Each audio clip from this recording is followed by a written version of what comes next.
الصلاۃ والسلام علیک یا سیدی یا نبی اللہ وعلی آلک واصحابک یا حبیب اللہ۔ حمد و صلوات کے بعد آج یکم محرم ہے، اسلامی سال کا پہلا دن ہے۔ اسلامی سال محرم سے شروع ہوتا ہے اور ذی الحج پہ ختم ہوتا ہے۔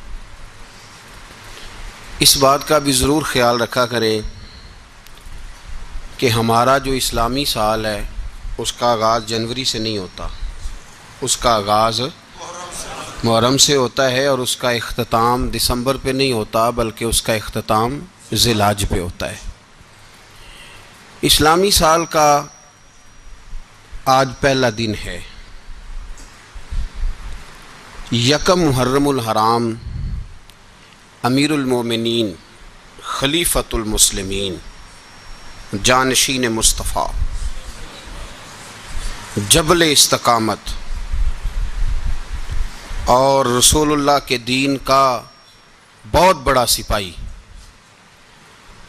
حضرت عمر فاروق رضی اللہ تعالیٰ عنہ، جناب عمر کا نام صرف کام نہیں، حضرت عمر کا نام انقلاب برپا کر دیتا ہے۔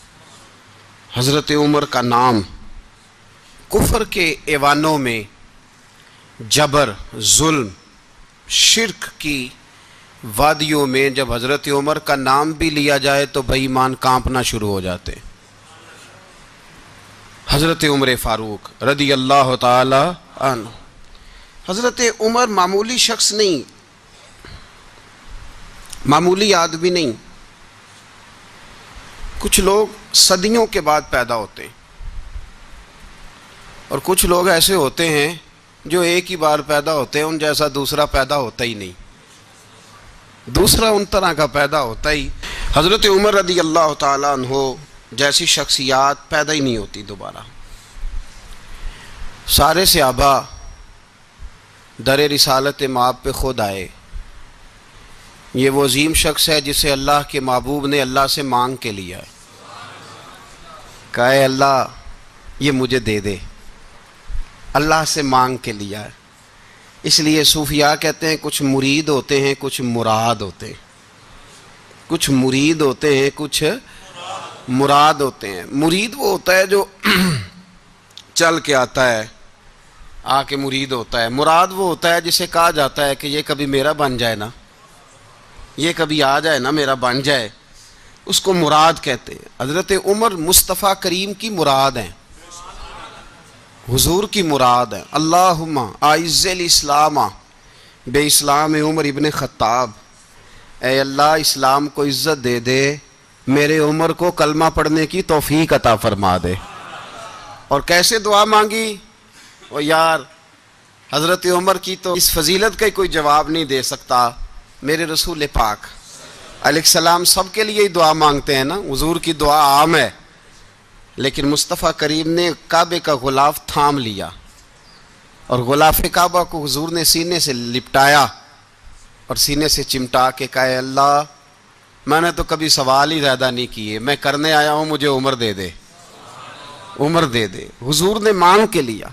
اور پھر جب جس کو حضور مانگے اللہ سے، کہ حضرت عمر رضی اللہ تعالیٰ عنہ کا آج یوم شہادت ہے، میرا تو دل کرتا تھا کہ فجر سے باتیں شروع ہوں اور سارا دن ہی عمر کی باتیں ہوتی رہیں، سارا دن جناب عمر کی باتیں، سارا دن، اس لیے کہ ذکر جناب عمر کا ہوگا پر راضی اللہ کے رسول ہوں گے صلی اللہ، تو جاگ کے بیٹھیں، خوش ہو کے بیٹھیں۔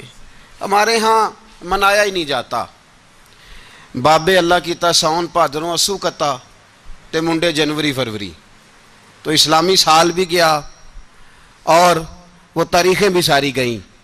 یکم محرم امت مسلمہ کے لیے بہت بڑا دن ہے، بہت بڑا دن۔ یہ شہادت ہے حضرت عمر فاروق کی رضی اللہ تعالی عنہ۔ یہاں چھوٹی چھوٹی باتوں پہ گورنمنٹ چھٹی کرتی پھرتی ہے، چھوٹی چھوٹی باتوں، الیکشن ہو گیا تو چھٹی، فلاں جگہ پہ تھوڑا سا کسی نے خبر دے دی کہ کوئی پریشانی ہے تو چھٹی، فلاں جگہ یہ ہو گیا تو چھٹی، یہاں تک کہ فلاں وزیر صاحب فلاں علاقے میں آئیں گے تو سارے علاقے کو چھٹی، اور اب تو اس سے بڑا حال ہونے لگا ہے، اگر جن لوگوں کی سندھ میں حکومت ہے ان کے لیڈر کا دن آیا تو اس دن چھٹی، اور جن کی پنجاب میں حکومت ہے ان کا دن آیا تو چھٹی۔ ہمارا مطالبہ ہے حکومت پاکستان سے، اگر سر اٹھا کے جینا چاہتے ہو تو یکم محرم کو چھٹی کیا کرو، اگر سر اٹھا کے جینا چاہتے ہو تو یکم محرم کو چھٹی کرو جناب عمر کے دن، اور ملت کے جوانوں کو بتاؤ کہ اگر عزت کی زندگی جینا چاہتے ہو تو اس طرح جیو جس طرح فاروق اعظم جی کے گئے ہیں۔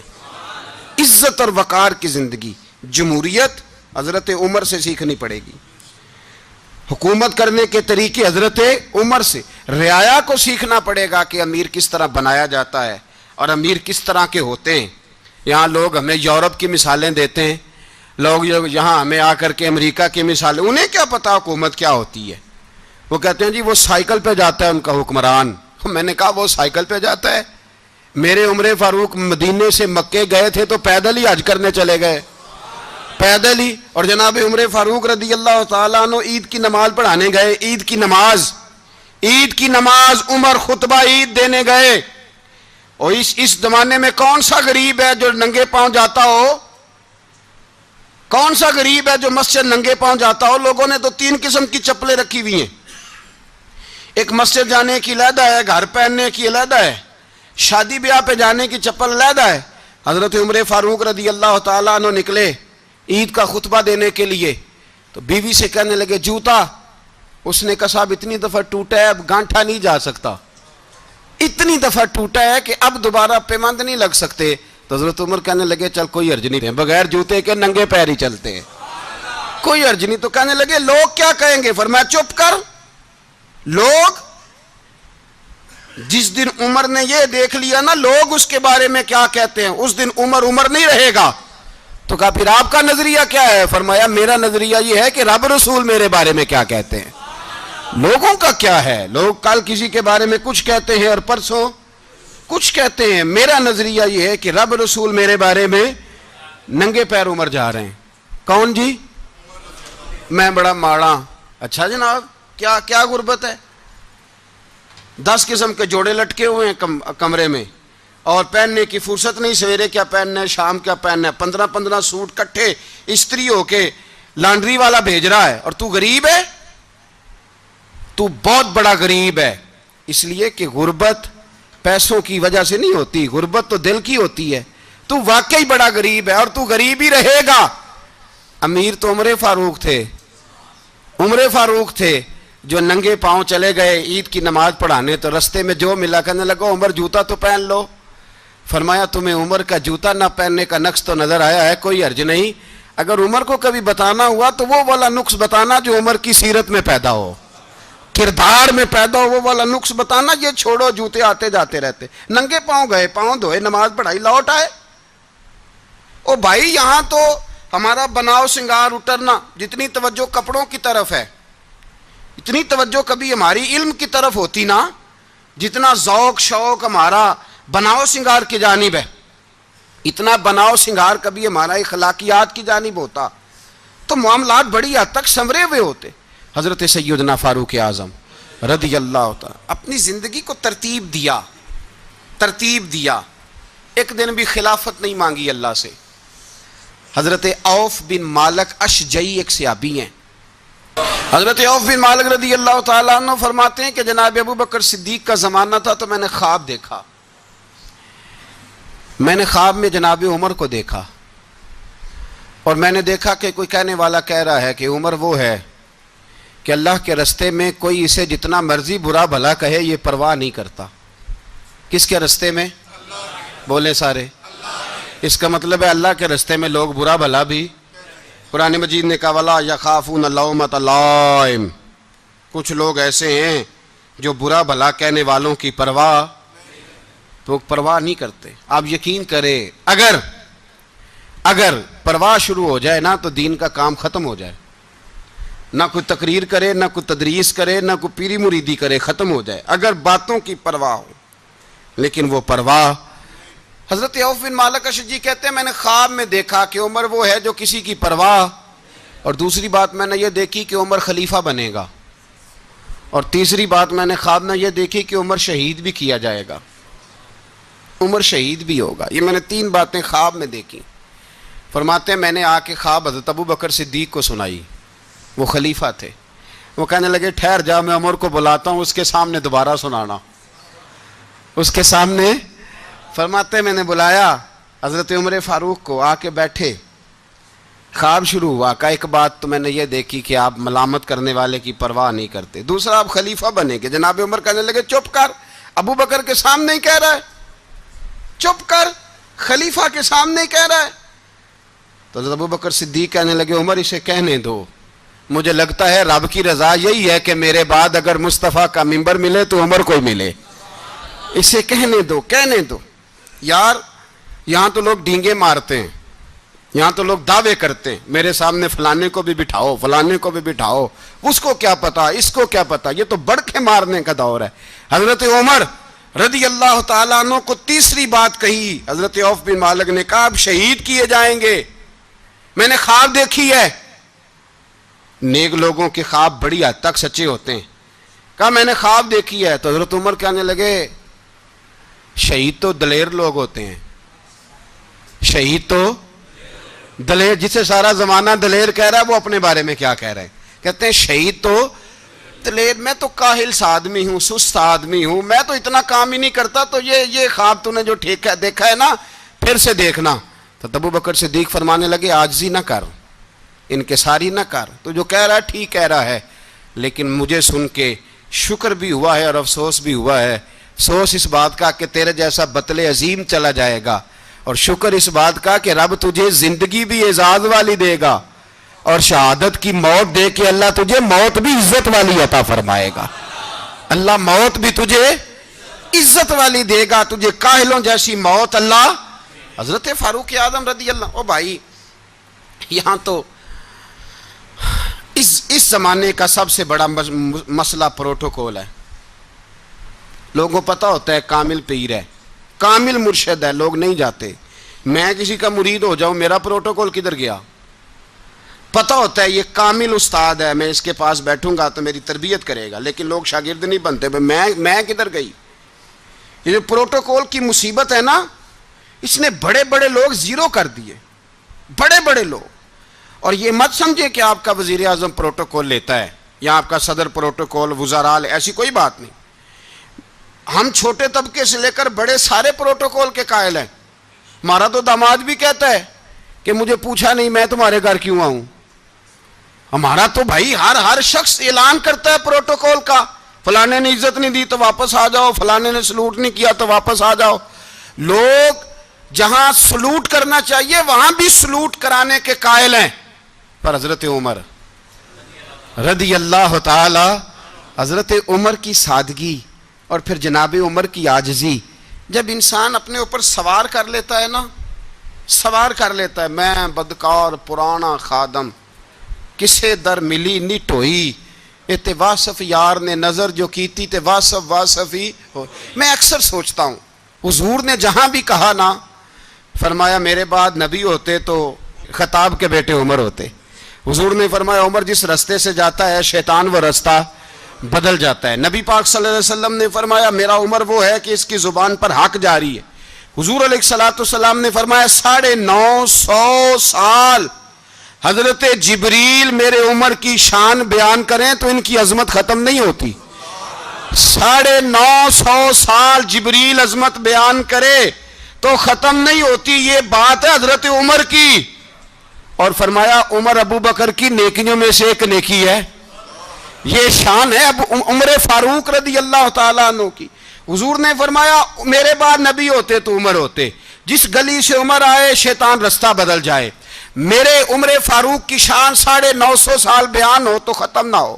عمر کی زبان پر اللہ حق بیان کرتا ہے, جو عمر کہتا ہے وہی رب کر دیتا ہے.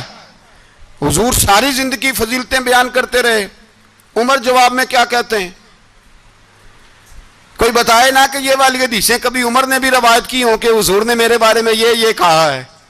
یہ روایتیں وہ روایت نہیں کرتے. ان سے جب لوگ کہتے عمر تیری بڑی بات ہے تو عمر رو پڑتے, کہتے میں تو اونٹ چرانے والے باپ کا بیٹا ہوں, میں تو اونٹ چرانے والے باپ کا بیٹا, اونٹ چرا. اس سے آگے عمر گئے ہی نہیں ساری زندگی. اس سے آگے لفظ ہی نہیں ادا کی. اور میں تو بھائی اونٹ چرانے والا, میرا باپ تو اونٹ چرایا کرتا تھا, 10 اونٹ تھے, میری ڈیوٹی ہوتی تھی, سنبھالے نہیں جاتے تھے, ابا ڈنڈوں سے مارتا تھا. ساری زندگی عمر حج کرنے گئے, ایک خشک تنا کھجور کا عمر فاروق رضی اللہ تعالیٰ عنہ نے اس کو اپنے کلاوے میں لیا, رونے لگے. لوگوں نے کہا عمر کیا ہوا؟ فرمانے لگے یہاں میں اونٹ چرایا کرتا تھا, یہاں میں اونٹ چراتا تھا, 10 اونٹ سنبھالے نہیں جاتے تھے. دیکھو رسول اللہ کی شان, آج ساری امت چلانے کا طریقہ عطا فرما دیا ہے. ساری نظریے سے پیار. یار پیسہ کس کو برا لگتا ہے؟ آپ جس آدمی کی 50 کروڑ کی پراپرٹی ہے اس کو پوچھیں سب سے غریب, آپ کو وہی نظر آئے گا. وہ کہے گا میں ٹائٹ ہوں. حالات بڑے, میں کئی بار پوچھے انہوں نے, میں کہتا ترجمہ بھی 10 چھڑوں کی, ہمیں تو سمجھ نہیں آتی. اور ٹائٹ حالات کون سے ہوتے ہیں جی؟ جس آدمی کا کروڑوں میں کاروبار ہے نا, اس کو آپ چھیڑے وہ رونے لگ جائے گا, رونے. تو کئی میں نے ایسے دیکھے ہیں کرائے کا مکان ہے, ان سے پوچھیں صاحب کیا حال ہے, تو کہتے ہیں جتنی اللہ نے شان والی زندگی ہمیں عطا کی ہے کسی کو نہیں دی ہوئی. اس کا مطلب ہے خوشی بھی یہی ہے اور غم بھی یہی. اندر سے خوشی ہے, اندر سے ہی. تو نے اگر راضی رہنا ہے تو ادھر سے رہنا ہے, ناراض رہنا ہے تو بس اپنے آپ کو خوش رکھے گا تو ہو جائے گا. سارے صحابہ مل کے آئے, کہنے لگے عمر فاروق سے کہنا ہے نبی پاک کے زمانے میں تو ظاہراً غربت تھی, ابو بکر کے دور میں بھی غربت تھی, اب تو بڑا مال ہے. عمر سے سفارش کرو کہ عمر نیا کرتا پہنا کرے. ملکوں کے سفیر آتے, عمر وہی پھٹی پرانی چادر اوڑھ کے اور وہی کئی جگہ پہ پیوند لگے سوٹ پہن کے سفیروں کے سامنے بیٹھ جاتا ہے. عمر کو مشورہ دو, طے ہو گئی بات. سب نے جب مشورہ دے لیا تو سارے کہنے لگے یہ بتاؤ شیر کی مونچھ کو ہاتھ کون لگائے گا؟ کہنا کس نے ہے؟ بندہ بھی تو ڈھونڈو نا. نے کہا جناب میرا یہ خیال ہے کہ مولا علی شیر خدا کہیں گے, کیونکہ جس شخص کی عمر کو سب سے زیادہ حیا کرتے دیکھا وہ شیر خدا مولا علی ہیں رضی اللہ تعالی. علی کہیں گے اس لیے کہ جناب علی تو کئی دفعہ جب گفتگو کرتے تھے تو حضرت عمر چپ کر جاتے تھے اور فرماتے تھے علی نہ ہوتا تو میں ہلاک ہو جاتا. تو کہا علی سے کہو. جناب علی شیر خدا کو بلایا, کس کام کے لیے جی؟ اللہ اکبر. یہ ذرا اپنے اس دور پہ اس بات کو ذرا لاکا جناب ان سے کہیں کہ زیادہ نہیں, ایک کرتا نیا پہن لے. سفیر آتے ہیں, وزیر آتے ہیں تو ایک کرتا نیا پہن لے. حضرت علی کو بلایا, آپ فرمانے لگے کوئی اور بات ہوتی تو میں کہہ دیتا, یہ والی میں نہیں کہہ سکتا. کوئی اور ہوتی تو میں عمر کو کئی دفعہ کہہ دیتا ہوں, جلال میں بھی تو سن, یہ والی میں نہیں کہہ سکتا. میں تمہیں ایک مشورہ دیتا ہوں. کہا وہ کیا؟ کہنے لگے سیدہ عائشہ صدیقہ سے کہو, وہ مومنوں کی ماں ہیں, عمر ٹالے گا نہیں. اماں جی سے جا کے کہا اماں جی نیا کرتا عمر سے کہیں پہن لیں, وزیر آتے ہیں بڑے بڑے لوگ تو چلو کوئی حرج نہیں. اماں جی نے کہا اچھا کوئی بات نہیں میں بلا لیتی ہوں. جناب عائشہ نے پیغام بھیجا. جب خادم نے کہا نا مصطفیٰ کے گھر سے پیغام آیا ہے, تو 20 لوگ بیٹھے تھے. عمر کانپتے ہوئے اٹھے, کانپتے دوڑے. حضرت عائشہ پردے میں تھی تو فرماتی ہیں عمر اتحیات کی حالت میں بیٹھ گئے. کہا اماں جی دیر تو نہیں ہو گئی مجھے آنے میں؟ کہا نہیں ٹائم پہ آ گئے ہو. کس لیے بلایا تھا؟ کہا عمر دیکھو غربت کے معاملات اور ہوتے ہیں, جب اللہ آسانی دے تو کوئی چیز استعمال کرنا حرام نہیں ہوتی, اگر حرام ہے تو بتاؤ. کہا نہیں اماں جی حلال ہی ہے. تو فرمایا پھر اتنے سفیر آتے ہیں, مشیر آتے ہیں, اب تو مال غنیمت بڑا آتا ہے, ڈھیر لگ جاتے ہیں مسجد میں, تو چل ایک نیا کرتا تم بھی پہن لیا کرو. اور آپ نیا کرتا پہنو گے تو دھاک بیٹھے گی غیروں پر. تو صحابہ کا مشورہ ہے کہ آپ نیا لباس پہنیں. اماں جی کہتی ہے میں نے حکم دیا تو عمر چپ کر گئے, گردن جھک گئی. تھوڑی دیر کے بعد سیدنا عمر فاروق نے سر اٹھایا تو داڑھی پہ آنسو گر رہے تھے, رو پڑے. کہنے لگے پاک محبوب کی پاک بیوی جیسے حکم کرتی ہو میں حاضر ہوں, پر مجھے وہ والا لباس پہنانا جو میرے مصطفیٰ نے پسند فرمایا ہے. اگر یہ رنگ رسول پاک کا ہے تو میں حاضر ہوں, اور اگر نبی پاک کا نہیں تو پھر جیسے آپ حکم کریں. جناب عائشہ کہتے ہیں عمر روئے تو میں زیادہ روئی, میرا پلو بھیگ گیا آنسوؤں سے. میں نے کہا عمر آپ جائیے. عمر یوں نکلے تو جو صحابہ کھڑے تھے وہ کونے میں تھے, سارے آ گئے. کہا اماں جی کیا بناؤ؟ فرمایا بھائی تم سب جو باتیں کہتے ہو وہ اپنی جگہ ٹھیک ہیں, پر عمر جو بات کرتا ہے وہ سب سے زیادہ ٹھیک ہے. عمر جس پہلو پر بات کرتا ہے وہ, یار ایسی عاجزی, ایسا رنگ, ایسا انداز, ایسا طرز حیات, ایسی زندگی. اولاد کے معاملے میں لوگ بزدل ہو جاتے ہیں, بزدل. پر حضرت عمر کا بیٹا مصر گیا, وہاں سے کمائی کر کے لایا, تجارت کرنے گیا, لاکھوں کا مال. کون سا باپ ہے دنیا میں جس کا بیٹا باہر سے پیسے لے کے آئے تو ابا تفصیل پوچھے کہ بیٹا کہاں سے کمائے, کہاں سے لایا, کتنے ملے, کیوں آئے؟ کون سا باپ تفصیل پوچھتا ہے؟ ابا تو کہتا ہے لا صحیح, اور تعریفیں کرتا ہے میرا بیٹا بڑی کمائی کرتا ہے. کبھی پوچھا ہے اس سے کہ ڈیوٹی صحیح دیتا ہے کہ نہیں؟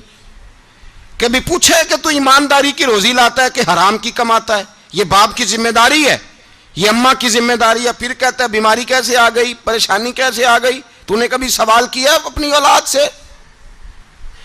حضرت عمر فاروق رضی اللہ تعالیٰ عنہ کا بیٹا مصر سے پیسے کما کے لایا تو جناب عمر نے بلایا, فرمایا بیٹے اتنی تو تیرے پاس راس ہی نہیں تھی, تھوڑے سے تو پیسے لے کے گیا تھا, اتنی کمائی کیسے ہو گئی؟ اتنے تو پیسے نہیں تھے صاحب, کہاں سے کمائی لائے؟ اس نے کہا ابا جی وہ جو میرے چچا ہے نا مصر کے گورنر, آپ کے دوست, انہوں نے میری مدد کی ہے. فرمایا جتنے لوگ گئے تھے سب کی ہے مدد اس نے؟ کہا نہیں صرف میری کی. فرمایا تیری کیوں کی؟ تیری کیوں کی؟ کہا حضور آپ کے دوست ہیں. فرمایا چپ کر, حضور انہوں نے مجھے اتنے پیسے دیے, میں نے کاروبار میں ڈالے تو نفع آیا تو میں ان کی رقم دے کے. فرمایا خاموش ہو جا, باقی جتنے لوگ گئے تھے سب کی مدد کی اس نے؟ کہا نہیں حضور صرف میری کی.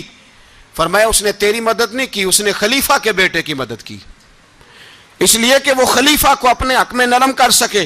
فرمایا آدھا مال تیرا ہے, آدھا مال غنیمت کا ہے, مال خزانہ کا ہے, مسلمانوں کا ہے, اس لیے کہ تو جو وہاں سے مال کما کے لایا ہے وہ اپنے باپ کے خلیفہ ہونے کی وجہ سے کما کے لایا ہے, لہذا رکھ ادھر. یہاں کہتے ہیں کدھر سے آیا, کیسے آیا, کون سا حساب دیں, کیا کریں؟ او بھائی حضرت عمر رضی اللہ تعالیٰ عنہ کا اپنی اولاد کے بارے میں یہ رنگ ہے. ایک جنگ سے نا خوشبو آئی, خوشبو بڑی مہنگی ہوتی تھی, عرب میں خوشبو آج بھی بڑی مہنگی ہے, وہ زیادہ استعمال کرتے ہیں. میری باتوں کی سمجھ آ رہی ہے میرے بھائیوں؟ بڑی مہنگی خوشبو تھی.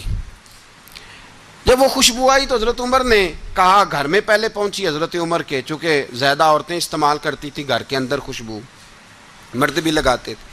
حضرت عمر نے اپنی بیوی سے کہا, آپ کی زوجہ تو تھی وہ بڑی خوشبو کو پسند کرتی تھی.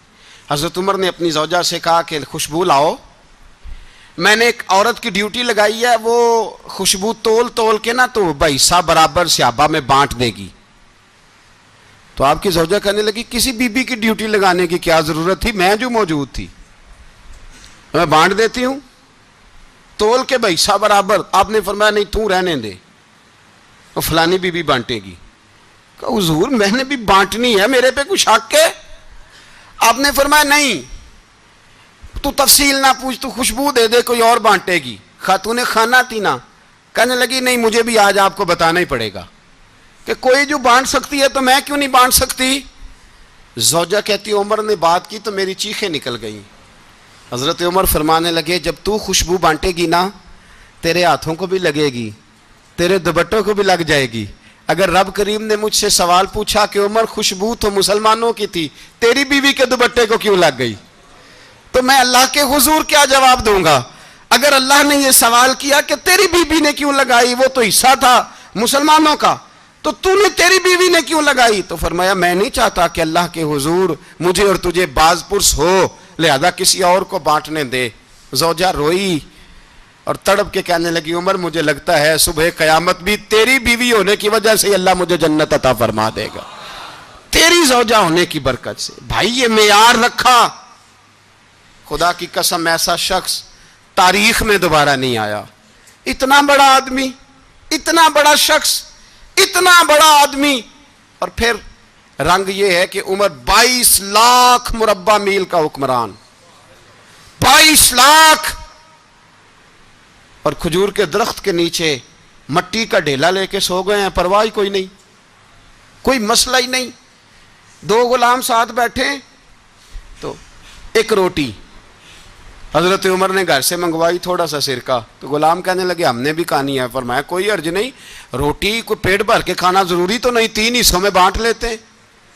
ایک آدمی آیا ہوا تھا مصر کا رہنے والا ملنے کے لیے, اس نے پوچھا عمر کدھر ہیں, تو کہا وہ ادھر جاؤ مسجد میں بیٹھے ہوں گے. اور واپس آیا تو کہنے لگا وہاں تو 3 غلام بیٹھے ہیں, ایک روٹی بانٹ بانٹ کے کھا رہے ہیں, لگتا ہے کئی دنوں سے روٹی نہیں ملی.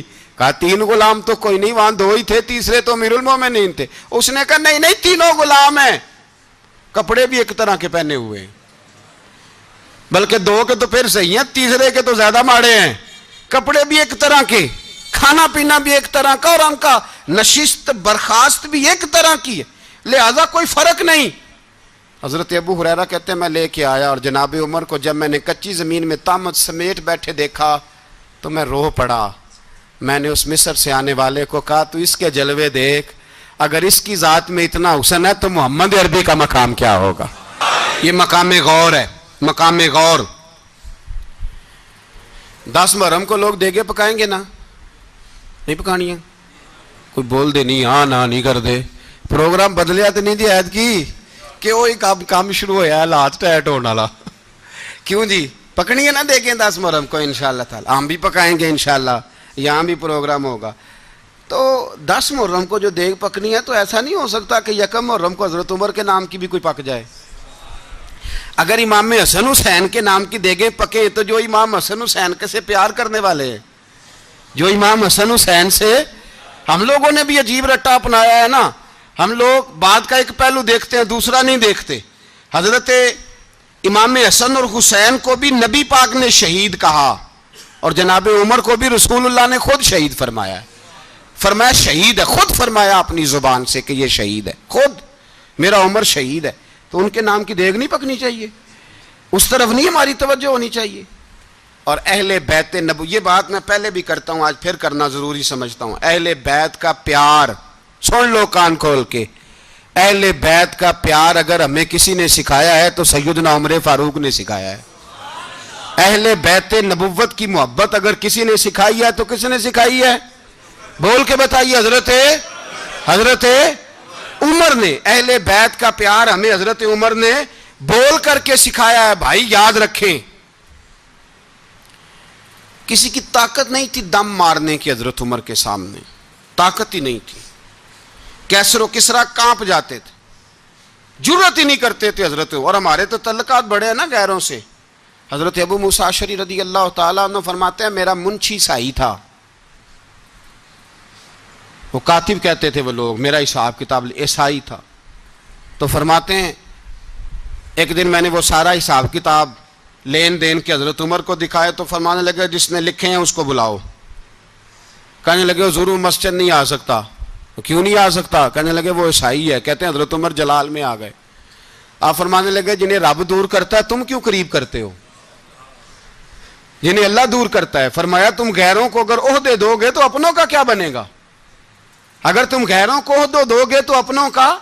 یہ سوچ ہے جو آج برما کے مسلمانوں کے لیے بھی ضروری ہے. کہا اگر تم غیروں کو عہدے دو گے تو اپنوں کا. ہم نے غیروں کو عہدے دیے تو دیکھا نا اپنے کس طرح کاٹے جا رہے ہیں. غیروں کو جو عہدے دے دیے جرانے سارے غیروں سے, روز دعویٰ ہوتا ہے چین ہمارا سجن ہے, چین ہمارا دوست ہے. او بھائی دوست ہے تو اس سے کہو نا کہ برما تو تمہاری ایک چھوٹی سی ریاست ہے, چین کے بغیر تو وہ سانس بھی نہیں لے سکتا. اس کو کہو نا اس حکومت پہ دباؤ ڈالے. لیکن ہم لوگوں نے غیروں کو عہدے دیے تو اپنے پس گئے. حضرت عمر کہتے تھے ذمی کا ہم ادب کریں گے, ذمی کافر کا ہم, ایسا کافر جو مسلمان ریاست کو قبول کرے, بدامنی نہ پھیلائے. ایک آدمی کو آپ نے دیکھا آنکھوں سے نابینا ہے اور بھیک مانگ رہا ہے, تو حضرت عمر کو نظر آ گیا. فرمایا کون ہو؟ اس نے کہا میں یہودی ہوں. فرمایا بھیک کیوں مانگتے ہو؟ کہا جب تک تندرست تھا مسلمانوں کو جزیہ دیتا تھا, بوڑھا ہو گیا ہوں کیا کروں. حضرت عمر نے گھوڑے کی پشت پہ بٹھایا, کافر کو گھوڑے کی پشت پہ بٹھایا اور بٹھا کے مدینے لائے. حضرت علی شیر خدا وزیر خزانہ تھے. فرمایا علی اس کا وظیفہ جاری کرو. کہا یہ کون ہے؟ فرمایا یہ یہودی ہے لیکن یہ ہمیں جزیہ دیتا رہا, بوڑھا ہو گیا بیچارہ, بھیک مانگنے پہ مجبور ہے, ہماری حکومت کے اندر رہتا ہے, اس کا پورا وظیفہ جتنا خرچہ اتنا وظیفہ لگاؤ. حضرت علی کہتے ہیں میں وظیفہ لگا رہا تھا اور وہ میرے نبی کا کلمہ پڑھ رہا تھا، وہ رسول اللہ کا کلمہ پڑھ رہا تھا. یہ مزاج، یہ نہیں کہ کافر. حضرت عمر نے گورنروں کو خط لکھے تھے کہ زبردستی کسی کو مسلمان نہیں کرنا، جہاں ان کی عبادت گاہیں بنی ہو گرانی نہیں، کوئی مندر کوئی گرجا ضائع نہیں کرنا. اسلام سب کو جینے کا موقع دیتا ہے، پر بے ایمانو ظالموں بدذاتوں تمہیں یہ کہتا ہے کہ ہم تمہیں جینے کا موقع دیتے، تم بھی مسلمانوں کو جینے کا موقع دو. یہ جہاں بستے ہیں جہاں رہتے ہیں انہیں وہاں جینے کا موقع دو، انہیں بھی اللہ اکبر کہنے کا موقع دو، انہیں بھی قرآن پڑھنے کا موقع دو، انہیں بھی رسول اللہ پر درود پڑھنے کا موقع دو. ہمارے ملک میں عیسائی اپنی مرضی سے کھلے عام تبلیغ کرتے ہیں. یہاں تو چینل چلائے ہیں عیسائیوں نے. کسی مذہبی جماعت نے کبھی جلوس نکالا ہے کہ عیسائیوں کا چینل بند کرو؟ بولے نکلا ہے کہ نہیں نکلا؟ کتنے ظلم کی بات ہے. ہم جب غیر کو اتنا تحفظ دیتے ہیں، اتنا تحفظ دیتے ہیں. ہم نے دیکھا ہے، مجھے بیسیوں لوگوں نے عید پہ ٹیلی فون کیے کہ عیسائیوں کو قربانی کا گوشت دے لیں، مجبور ہیں جی، دروازے پہ آ گئے ہیں، ہمارے کام کاج کرتے ہیں. بیسیوں لوگ. عام آدمی کے دل میں ان کا اتنا جذبہ ہے، وہ مسائل کا بیان کرنا ایک علیحدہ بات، لیکن ہمارے دل کافر کے حق میں بھی نرم ہو جاتے ہیں. تم کس قدر زیادہ بے ایمان ہو اور کفر کس قدر زیادہ ذلیل ہو گیا ہے کہ مسلمان کے حق میں نرم ہوتا ہی نہیں. اور اس سے بڑے ذلیل وہ ہیں جو ان ذلیلوں کے سپورٹر ہیں. وہ کسی عرب ملک کے حکمران ہو یا کسی اور جگہ کے، وہ بڑے ذلیل ہیں جو ان ذلیلوں کے سپورٹر ہیں، جو برما کی بچیوں کے قتل پر اپنی حکومتیں چمکا رہے ہیں. انہیں شرم نہیں آتی. اس قدر مسلمان تڑپا ہے لیکن ان بے غیرتوں کو ذرا ہوش نہیں آئی. اور یہ ان کے کماش، ان کے دلال جو ہر جگہ ان کی سپورٹ کر کے اپنی حکومتیں قائم کرتے ہیں، بے ایمانوں کو پتہ نہیں کہ کب ان پر اللہ کا عذاب اترے گا اور کس طرح ان کے پرخشے اڑیں گے. تمہیں اپنی ذلت اور رسوائی نظر نہیں آ رہی کہ زمین کس طرح تمہارے لیے تنگ ہو گئی ہے؟ اس سے زیادہ اور تمہاری رسوائی کیا ہوگی؟ ڈرو اللہ سے. اور یہ تو دنیا کا عذاب ہے. ان بطش ربک لشدید. میرا رب کہتا ہے قیامت تو قائم ہونے دے. اتنا سخت تیرے رب کی پکڑ ہے اتنی کسی دوسرے کی ہو سکتی؟ یاد رکھیں اور تھوڑا احتیاط کریں. ہم سب لوگ بھی، جو ہم لوگ آدھی زبان بول کے بھی ان کی سپورٹ کرتے ہیں، اب شرم آنی چاہیے ہمیں ان حکومتوں کی سپورٹ کرتے جو مسلمانوں کی لاشوں کے اوپر حکومتیں قائم کرتے ہیں. شرم آنی چاہیے. بہرحال بات دور نکل جائے گی اور میں اپنے مضمون پہ رہتا ہوں. اہل بیت کا پیار اگر سکھایا ہے تو جناب عمر نے سکھایا ہے رضی اللہ تعالی عنہ. امام حسن ملنے، آپ یقین کریں میں جب اس واقعہ کو پڑھتا ہوں تو میرا دل جھوم جاتا ہے. میں کہتا ہوں یار ڈاڈا ہونا اپنی جگہ پہ، عشق ہونا اپنی جگہ پہ، انسان کا باوقار ہونا اپنی جگہ. جہاں کھڑے ہونا تھا وہاں یہ کھڑے ہوتے تھے اور جہاں جھکنا تھا وہاں یہ. ان لوگوں میں اقبال نے کہا تھا تیری نگاہ ناز سے دونوں مراد پا گئے، عقل غیاب و جستجو، عشق حضور و اضطراب. جہاں اگر آیا ہے سامنے کیسر و کسرا تو عمر جیسا دلیر کوئی نہیں. اگر سامنے آیا ایران کا بادشاہ تو عمر جیسا تگڑا کوئی نہیں. اگر آیا ہے سامنے غسان کا بادشاہ تو عمر جیسا عادل کوئی نہیں. لیکن اگر علی کا بیٹا آیا ہے، اگر فاطمہ کے لال پارے آئے ہیں تو پھر فاروق اعظم سے جیسا محب کوئی نہیں، پھر ان سے جیسا پیار کرنے والا کوئی نہیں. اندر بیٹھے ہیں جناب عمر، اندر تنہائی میں کچھ وزیروں سے گفتگو ہو رہی ہے، میٹنگیں جاری ہیں. آپ کے بیٹے ملنے آئے جناب عبداللہ ابن عمر. ابا جی ملنے آئے. بات ٹھہرو، بات کر رہا ہوں، کوئی نہ اندر آئے. صاحبزادہ باہر کھڑا ہے. تھوڑی دیر گزری تو امام حسن بھی آ گئے. کون آئے؟ آپ کو جو ملے گا امام صاحب کا نام لینے سے، وہ سردار ہیں جنتیوں. کون آئے؟ سارے بولیے امام حسن. تیری نسل پاک میں ہے بچہ بچہ نور کا، تو ہے نے نور تیرا سب گھرانہ. امام حسن آئے تو حضرت عبداللہ ابن عمر کو دروازے پہ کھڑے دیکھا. کہا امیر المومنین کہاں ہیں؟ کہنے لگے حضرت عمر کے بیٹے. کہنے لگے وہ اندر بیٹھے، کچھ میٹنگ ہو رہی ہے اور انہوں نے کہا کوئی اندر نہ آئے، لیکن آپ جانا چاہیں تو چلے جائیں. آپ جانا چاہیں تو، تیری نسل پاک میں ہے بچہ بچہ نور، آپ جانا چاہیں تو چلے جائیں. تو انہوں نے کہا جب آپ باہر کھڑے ہیں تو مجھے کوئی اتنا ضروری کام نہیں، اور ابھی زور کی نماز تھوڑی دیر میں ہوگی، میں مسجد میں مل لوں گا امیر المومنین سے. یہ بات کہہ کے امام حسن چلے گئے. یار اتنی بڑی بات نہیں تھی، اتنی بڑی بات نہیں تھی.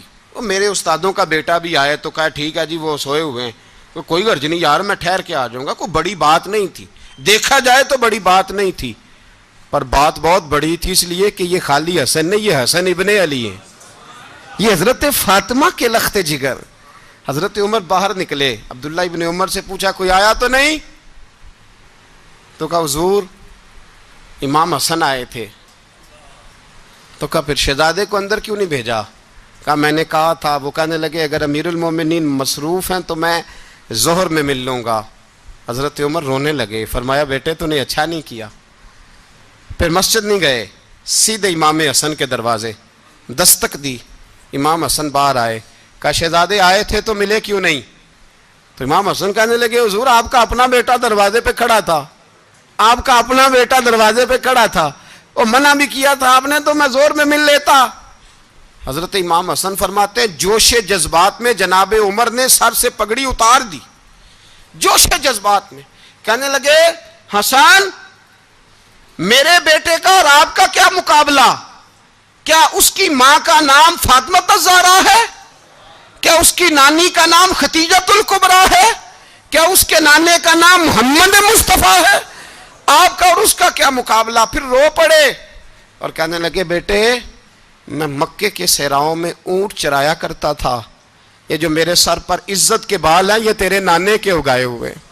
میں مکے کے خبردار شہزادے خبردار. او بھائی اہل بیت نبوت کے ادب کا رنگ اگر سکھایا ہے تو سیدنا عمر نے سکھایا ہے.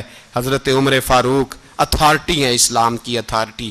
یکم محرم حضرت عمر کی شہادت ہے. یہودی بول اٹھا، کافر بول اٹھا. اگر 6 مہینے عمر دنیا میں اور رہتے تو دنیا میں کوئی کافر موجود نہ ہوتا. 6 مہینے. اور جب اس بطل جلیل کا جنازہ اٹھا، اللہ بخاری پڑھیے نا، اللہم ارزقنا شہادت فی سبیلک، اللہ بسترے کی موت نہ دینا، شہادت کی دینا. عمر شہید ہوئے، مسجد نبوی میں نماز پڑھاتے، اور جب جنازہ اٹھا تو مدینے کا پھر پیچھے جو دلیر بچے وہ مولا علی تھے. مولا علی جناب عمر کا جنازہ اٹھا تو سب سے پہلی ہائے جو نکلی وہ حضرت علی کی زبان سے نکلی، اور حضرت علی کی ساری داڑھی آنسوؤں سے بھر گئی. لوگوں نے کہا کہ علی کیا ہوا؟ فرمانے لگے تم دیکھ نہیں رہے جنازہ کس کا اٹھا ہے؟ پلٹ کے دیکھو تو صحیح، پتہ نہیں یہ کون گیا ہے. کہ حضور کیا ہوا؟ آپ فرمانے لگے عمر اس طرح کے کام کر کے گیا ہے، اب ان کے رستوں پہ کون چلے گا؟ کون اس کے جگر راہ وفا میں نقش ایسے چھوڑ آیا ہوں، میں جس منزل سے گزرا ہوں وہ اب تک یاد کرتی ہے. حضرت علی حضرت عمر کے جنازے پہ کھڑے ہو کے کہتے ہیں اللہ مجھے اس طرح کے عمل کرنے کی توفیق دے جس طرح کے عمر کر کے گیا. میرے بھائی بطل عزیز، بطل حریت حضرت عمر رضی اللہ تعالیٰ عنہ جو اپنی زندگی انقلاب والی گزار کے گئے. عمر جب دنیا سے گئے تو 80 دینار کا قرضہ تھا، 22 لاکھ مربع میل کا حکمران.